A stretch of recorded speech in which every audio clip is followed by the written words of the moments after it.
Are you having one of those days?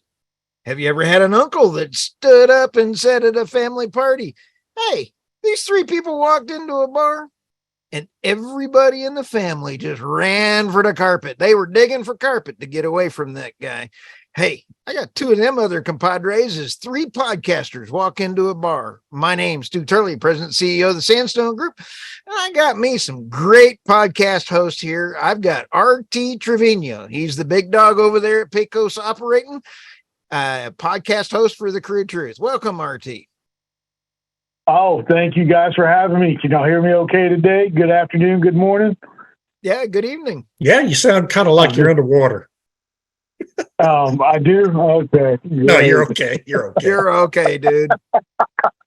All right. Next, coming around the corner, we got Mr. Blackman. I mean, Mr. Blackman is just a fabulous individual. He is a Forbes contributing author.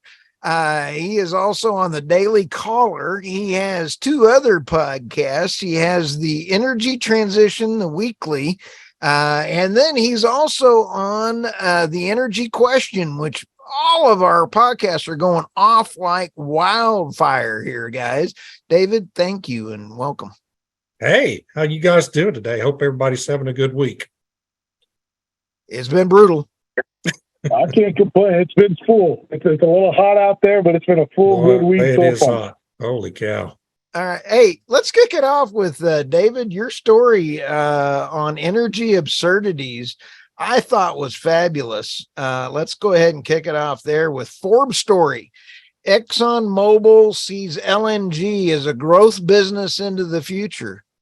Yeah. Exxon Mobile. I was able to interview Peter Clark, who's the head of Exxon Mobil's LNG business. And Nice. It was the day after energy or climate czar, John Kerry. I got to get his title right. He's so regal. He went off on Shell for actually investing money in Shell's core business of oil and gas. And what did he say? He said that is unnecessary and dangerous. And then he went on to say that we need CEOs who are looking towards the future and making the investments needed to get to net zero by 2050. And of course, so these companies aren't doing that, or they're making investments on green energy, but they're also continuing to beef up their core businesses. Because why? Because, as Mr. Clark said, there's global demand for oil and gas. And natural gas is instrumental in lifting people up, the billions of people who still are living in energy poverty all over the world. I mean, there are hundreds of millions of individuals in developing nations who don't even have the fuel to cook and heat their homes. And you're not going to cure that with windmills and solar panels. You're going to do it with fossil fuels, and natural gas is to this point, so many countries have gone to coal because that's what they've had available is coal, burning wood, things like that. Well, natural gas is the cleaner alternative to all of that. And so ExxonMobil is looking at its LNG business and its natural gas business as a growth part of the business through 2050. I specifically asked Mr. Clark that. Wow. Do you see LNG as a growth business through 2050? And he was just unequivocal about it. So I interviewed the CEO of Noble Drilling this morning. He said the same thing. Their deep water business, they believe, will be expanding through at least 2050. Isn't that crazy? Because that's the reality of the world today. Right. Indonesia just signed a 20-year contract for LNG. Total Energy. I'm Texican and Okie, so I can't say Total Energy. How do you say that anyway? Total. You just said it. Okay. Energies. I think they added an S to the end of it, though. It's Energies. Total Energies. Okay. Because it's more than just oil and gas now. Okay. They just took a 45% stake in Qatar Energy, owns the remaining 25. They just invested in Iraq. Now, they invested in renewables, oil, and gas, and oil and gas are going to fund anything going on. Why would Total Energy go out and buy into Iraq, a dangerous country, unless they see profit in the oil and gas? Obviously, yes. And Total's been in Iraq for forever, and And they're not leaving. And let's backpedal. Total and Shell and BP went totally to the green side of the world. And now they've had to flip back around because didn't the U.S. have a higher percentage of returns to investors that their European counterparts could not do because they had lost so much money in renewables? And that's a big part of it too, is these European countries wanting to be more competitive. And even Equinor, the Norwegian company that's 51% owned by the Norwegian government, is also re-emphasizing its core oil and gas business for the same reasons. Right. I loved your article, by the way. It's a dandy. I think it's a dandy. And, I love how John Kerry says that we need more CEOs that are more basically environmental friendly. And it kind of reminds me of that Texas Monthly story that just came out that I was actually at first I thought it was a poker. They're going to talk about poker, the whole article. But it was the one about the two guys over at Permian Resources, Hickey and Walker or Hackler or something like that. They're both 37 and 39, and they're really two CEOs. And I love how in the article it says they're in a world of CEOs where all the other CEOs are in their sixth decade. And I'm looking at my father going, yeah, that's about right. Most other presidents and CEOs are so much older. And the article goes on to basically say that there aren't that many people in the oil and gas sector. They do a quote about how engineers at A&M, petroleum engineers, has dropped almost 50% in the last 5 to 10 years. And that nobody is really going into the oil and gas sector because of all this negativity. And so I think that our energy czar, was speaking to all these other people out there, messing with people's heads, doing that subliminal messaging. We need more CEOs that are environmental friendly. I mean, I went to the toy store the other day, and almost all the remote control cars, guys, that a 5-year-old would have are all Ford Lightnings and Hummer EVs now. Okay, they are trying to do something here on a level. So I just think what he said, and first of all, don't even get me started on the word czar. Last time I checked, that word was meant for nobility and royalty that run a country, and that's what I remember with the word. Russia. So I think, yeah, in Russia. There you go. So I just found that very interesting that he said that the other day, David. And then for you to come out with that article right now, it's like, if that's not subliminal messaging on his part, trying to get the younger generation, which I still think I'm part of at 39 years old, to change, and basically millennials and Generation Z, to go towards basically spending more money on power every day. That's what they want us to do. Yeah. You're 39, RT? I am. I know. You don't look a day over 65. That's nice. I feel it today. I've been moving and doing and out in the field, so I feel it today for sure. David, I love your graph in here showing the LNG facilities and projects from Exxon Mobile.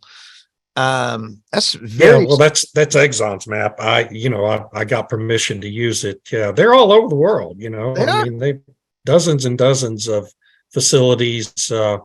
They've really specialized in the regas facilities, and right. They run the biggest one in the world in Wales, in partnership with Qatar Energy.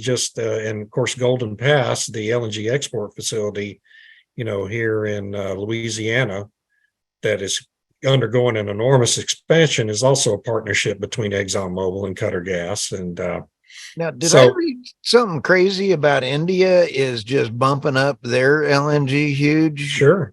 Yeah.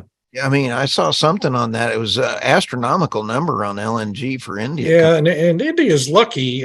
Pakistan, of course, has had a really difficult time sourcing cargoes of LNG, but India had a long-term agreement because Pakistan was relying mainly on the U.S. for LNG cargoes and not under any long-term agreement. India has long-term agreements in place, mainly with Qatar, for supply of LNG. And so, they're ramping theirs up. Meanwhile, Pakistan, its government a few months ago announced, well, we can't get the LNG we need, so we're going to go back to coal. And so exactly the point Mr. Clark was making, that you need this LNG to displace coal to cut emissions, which is what we've done in the United States. And Pakistan is a test case showing what happens when you can't source the cargoes. And that's because Europe took all the cargoes away after the Russia invasion of Ukraine. Yeah. That's my story, and I'm sticking to it. I saw you on TikTok the other day. Remember the bag on the kids were carrying bags of natural gas? Oh, that's right. Yeah. So I saw you trying to imitate them, but you were smoking while you were carrying that bag. And that was happening in India, wasn't it? Yeah, Pakistan. It was actually Pakistan. Yeah. Yeah, that blew me away. That was right before. I think that's right when they announced that they were going back to coal. Yeah. And then nuclear's making a big I don't know, nuclear's becoming popular in the media, at least right now. I know I saw that Robert Bryce had a pretty good one of his little energy minutes that he does, talking about how several other countries are getting ready to start at least permitting to build some nuclear power plants. And again, I've said it once and I'll say it again. I am not against any form of energy that provides us the power equivalent to oil and gas. I'm not against it. Yes, I make a living with oil and gas, but I'm not against power that will provide power to our ships, to our cargo planes, and to our military. That is key, ladies and gentlemen, to our energy and our security as United States Americans. So I'm not against it. So I'm excited about this nuclear. And for everybody out there that's always, naysayers, it's like, guys, let's look at technology. I would like to think that technology has come in a way over the last 30 and 40 years to make nuclear more safe. Kendra Snow McGregor out of Colorado really said it best the other day that we have nuclear in our oceans every day with our aircraft carriers and our nuclear submarines. So how dangerous is it really to the environment?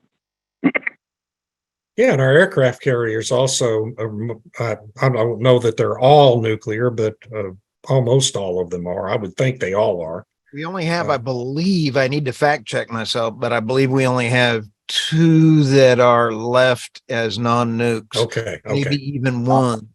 And the reason we had to do that is because Japan would not allow us to port with nuclear fleet a few years ago. So I know we only have 1 that I know of. I'll go check it here later.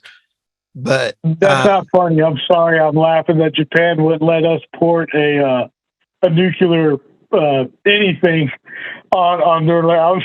That's not funny. But Japan just came out with an article. I saw it either, I have to remember where I saw it, but I saw it either yesterday or day before. They are just announcing their new nuclear plans and natural gas plans. So Japan's doing the same thing. They're done with Fukushima. They've got it cleaned out. They've already done it. They're going to fire them back up, and they're bringing in new nukes, and then they're also bringing in new natural gas. And that's going to be our future reality. Yeah. I'm glad y'all saw the irony in my laughter on why. I mean, I don't think I'd want, if I was them and anything that had nuclear on it from the United States, I'd be like, y'all stay over there. It's okay. I can't blame them. I don't know that I I'm trust not them. going to. They're a good ally, but I said, no, you keep those over there. It's kind of like the person that's always afraid of dogs. Nope, I know it's a good dog, but just keep it over there. Yeah. I love me America, but I don't trust the government. Yeah. What was it? Ronald Reagan said that the biggest. The 9 most dangerous words in the English language are "I'm from the government and I'm here to help." No, I don't trust him as far as I could throw John Kerry. I tell you, guys, did y'all see the guys? We're getting closer to elder abuse. First of all, John Kerry's too old too, and it goes back to me, always talking that I feel like the unpopular kids are now running the show for a little while. And John Kerry, Biden, Elizabeth Warren, these are all the people that were always wanting to be in the big time, but the Clinton group, always kept everybody else down, which, good, bad, or indifferent. But it's like they have their chance to be the cool kids, and they are ruining it on every level possible for the entire United States, let alone the elder abuse that we're physically starting to see with President Biden. This is not even the same guy that ran for president 3 years ago. Have y'all noticed that? Oh, it's the Or is that just decline his- is He was so at the good. NATO meetings, and David, Oh. they were having to pull him around like me. I mean, they Yeah. were actually, kind of like going, Stu, you need to be over here. It was horrible. It's really sad. It's like it a is dog on a horrible. leash. They have to literally guide him around physically, and with hands on him now. They're having to guide him to We the are right the laughing place. stock of the world. Yeah, Thanks to the Biden it's administration. Oh, it's y'all awful. say that, and then you've got how does Mark Levin call it? MSLSD or the MSNBC channel had Chris Mathews and the Hardball guy comparing him to FDR and Eisenhower on how he handles on the world stage, and I'm like, guy. First of all, let's not talk about FDR. I don't know how and I'm going to say this on record: the New Deal that FDR signed did not get us out of the Depression. The fact that Americans went back to work to produce bombs and tanks and airplanes for World War II is what got us out of the Depression. I'm going to say that right now. The Great New Deal, or whatever it was called, did nothing for that. As far as go back and look, fact check me all you want. No, you're right. There, I mean, okay? we had to have a war to get out of the Depression. There's Yeah, no doubt and about that. it's terrible to say that. But even to compare him to FDR after I just said that about the man is rubbish. I mean, you're making FDR look bad. And Eisenhower, one of the best generals we ever had. I mean, come on now, Chris Mathewson, have a little bit more respect for those great men than we have for declining. I mean, he is not the same man, guys. It is, the fall on the bike. That was funny. The fall going up Air Force One. Okay, funny. But that one he took last month at the Air Force Academy, on the stage? whether he Oh, my tripped God. on something or not, yeah. And even if he tripped on a sandbag, that's fine. At That the was NATO not meetings, a good fall. Yeah. No, at the NATO Yeah. meetings, it was embarrassing. I will He say didn't even make it to dinner. He didn't even make it to the dinner with everybody else. Right. Yeah. And there is one relevant comparison between Biden and FDR, and that is if you look at the films and the photos from the Yalta conference that took place in either late 1944 or early 1945, Eisenhower or FDR was very frail at the end of his life, barely able to function. And so, yeah, I mean, if you're comparing what we see today from President Biden to that version of FDR, yeah, that's a relevant comparison, but just in terms of their ability to command the world stage, nobody thinks Joe Biden is commanding anything. No, And he's not fooling anyone. I think Secretary Granholm, or if she married Feder, Fetterman, it'd be Fettergram. And I think if Fettergram would want to come onto the podcast, either mine or any of ours, we'd love to have them with David Byman, not David Byman, President Biden. I think it'd be great fun to have a talk with him. And we could that'd be stunning. Yeah. Wouldn't it be great? Well, I tell you what, it's guys, what we're seeing right now in the world just blows me away. Oil's steadily going up right now. And I think that has to do with a lot with what's going on overseas, that, we've got Russia's going to cut another, 500,000 barrels, or that was taking place. And then OPEC said they're going to stand pat with their production. So, right now is, still a good time. And I'll say something else. I laughed that here I am slowly getting into looking at the election and looking at all the different people. And I already know who I'll vote for. But I just cracks me away that I'm going to vote for a Republican. And I don't know why, because oil prices are always up during a Democrat presidency. Yeah. So why am I'm an idiot for voting Republican every time. Okay. I mean, it's ridiculous. I mean, I think we need to start putting more money as an oil and gas industry into the Democrat campaigns every year to say, hey, yeah, go ahead and raise the price of oil some more. I mean, it's stupid because the Democrats are hurting the people they say they're helping, which is the American people, by continuing to fight against the oil and gas industry. Yeah. David and RT, there was an article that they were trying to take from Venezuela, instead of Venezuela defaulting on their loan, that we would take Venezuelan oil in trade. And I haven't been able to find out, but it looks like, based on what they owe versus how we're going to buy it, there was a $6 billion difference or offset. And I mean, that looks like there's room for graft. I've got to figure that out. Have you guys? Hard to believe. It's just shocking that there would be room for graft in anything our government does. Yeah, I didn't know if you guys heard anything about that. Okay. I haven't heard. Yeah, no, I haven't heard anything about that myself. I would be shocked if there wasn't room for graft. I will say that. Yeah. Yeah. I don't know. I was just kind of curious because I found it very funny with my Oklahoma State / Texan crayon. It was like, this isn't adding up. Well, I'll tell you this, kind of bringing it back, speaking of Texas, I don't know about Oklahoma, but David, had you heard about the new legislation at the Texas state level about geothermal energy being a landowner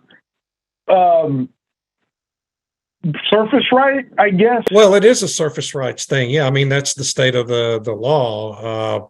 Because geothermal is not a mineral. It's heat and steam.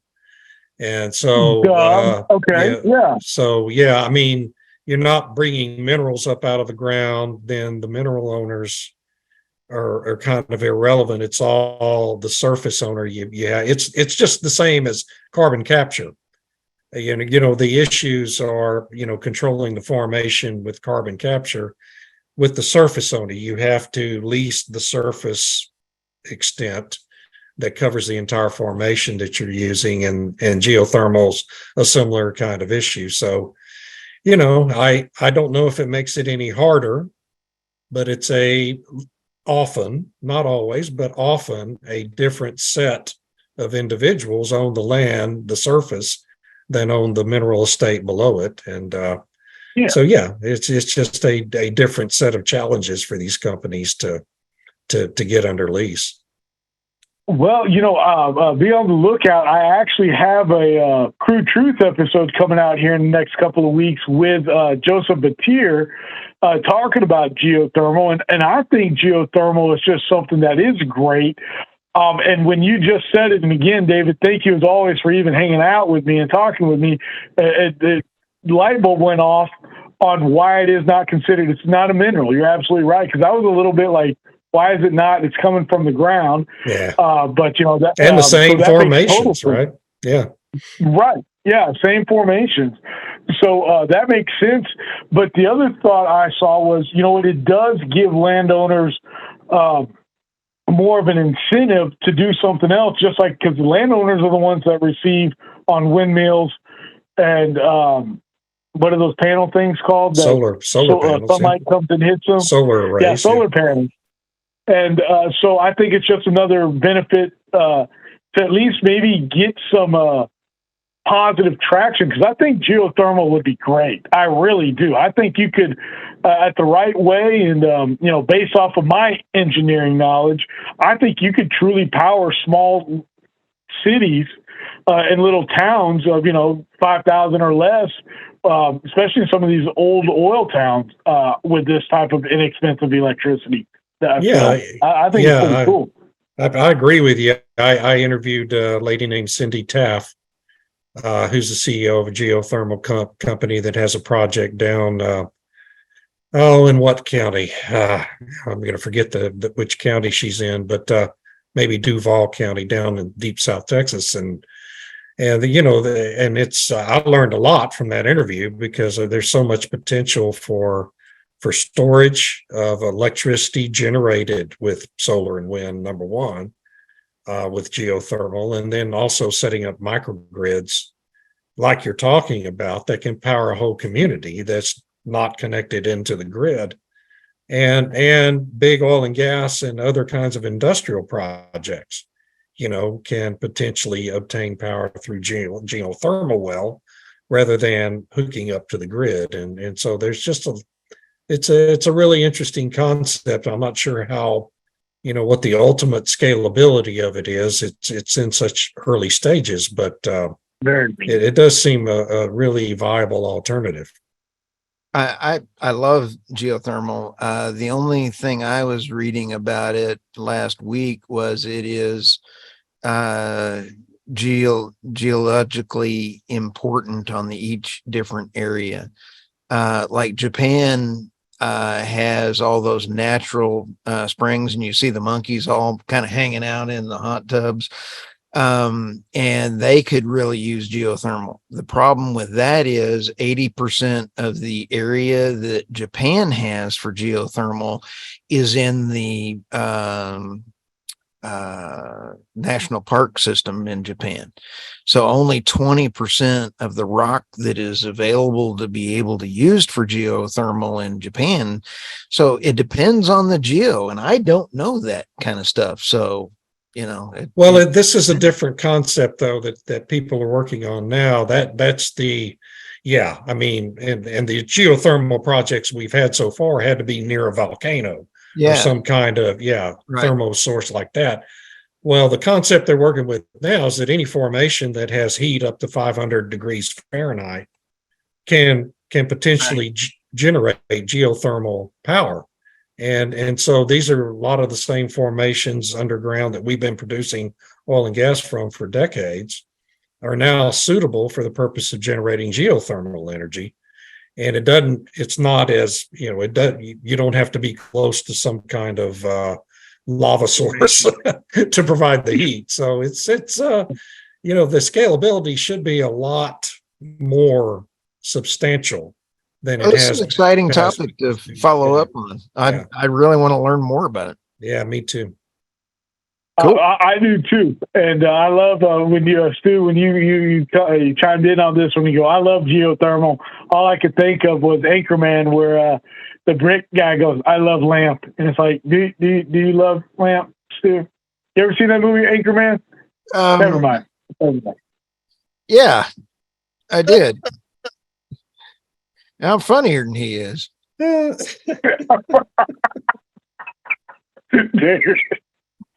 Oh man! All right, we got about 2 more minutes here, and what is coming around the corner for PACO's operating? Oh, well, for us at PACO, so we're just staying busy. We're trying to knock out a couple of wells over the next 2 to 3 months. By couple, I'm hoping 4. In fact, that's what I'm dancing around today and yesterday, and all next week I'll be out on location, I think most of next week. And then as far as the crude truth goes, just keep an eye out. I had a great interview that just came out with Leanne and Drew from the NAPE Expo. Nice. Had another return guest, JP Warren, just came back on the show. And then be ready here in the next few weeks. I'm actually going to be recording at our newest studio in Austin, Texas. So I'm very excited about that. Awesome. So hopefully we can get on some other people and invite some people from other parts of the state to be on the Crude Truth and get them on our shows. And I can't thank you guys enough. You two have done more for me and getting just the name out there and the brand.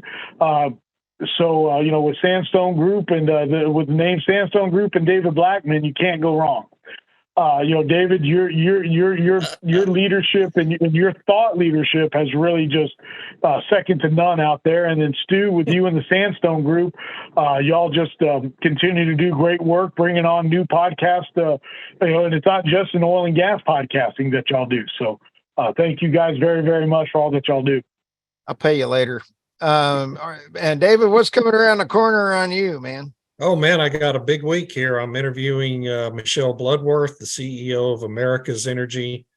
It's a trade association representing a lot of the coal industry. Nice. In Washington, D.C. She's fantastic, an old friend, and really a wonderful lady. And I'm really excited about that. And then it's tomorrow. And then the next day I'm interviewing August Pfluger, Representative August Pfluger from Midland, the Permian Basin, to talk about the lizard listing, the dune sagebrush lizard. That's going to be listed. Can I be in there? I want to be on that one. That's awesome. You ought to interview him too. He's fantastic. I know who's producing that one, so I'm going to sit in and watch that one. He's great. I interviewed him last week, just a phone interview, and he agreed to come on the podcast. So that'll be wonderful, and I'll no doubt get a lot of material for a written story as well out of both of those. Oh, that sounds great. I'm excited. That's going to be awesome. Yeah, I just released Dr. Patrick Moore, second half of it. Keith Stelter just released it. Interviewing a couple authors coming around the corner and confirming up from Fry Battery on a time there. So love my interview with the CEO. This time we're interviewing the president of the U.S. group. And I think, David, you get to do that as well, too. So yeah, I need to get that on the schedule, too. So, hey, with that, from three podcasters walking into a bar, don't dig for that carpet when your uncle starts talking to you that way. Turn us on instead of your uncle there. So, hey, have a great one. See ya.